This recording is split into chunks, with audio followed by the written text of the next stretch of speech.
গঙ্গার ঘাটেই কাটালাম ঋষিকেশের second day. আমরা ব্রেকফাস্ট সেরে আমি, মিস্টার মাঝি আর মাম্মা আমরা বসেছিলাম গঙ্গার একটা ঘাটে। ওখানে পরিবেশটা অনেক শান্ত, আর মা, বাবা, দাদা, বৌদি, বোন সবাই ওরা মন্দিরে গিয়েছে। পারিবারিক কোনো কারণে আমাদের মন্দিরে এখন ওঠা বারণ, তো যার কারণে আমরা গেলাম না। আর ওদিকে মাম্মা তো ওই গরুটাকে দেখে এত এক্সাইটেড হয়ে যাচ্ছিল যেন দৌড়ে ওটাকে ধরবে, এরকম একটা ভাব করছিল। আর ঘুরতে আসা মানে না সব সময় নতুন জায়গা দেখবো এরকম না, কিছু মুহূর্ত হয় না যে একদম হৃদয়ে থাকে, সেই রকম একটা মুহূর্ত কাটালাম। মানে আমি আর মিস্টার মাঝি বসেছিলাম বহুক্ষণ গঙ্গার পাড়ে। তারপর তো দুপুরে সবাই আসতে লাঞ্চ করতে গেলাম।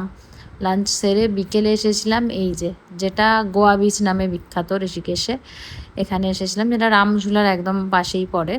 ওখান থেকে গঙ্গা জলও ভরা হলো আর সবাই অনেক ফটো শুটো করলো।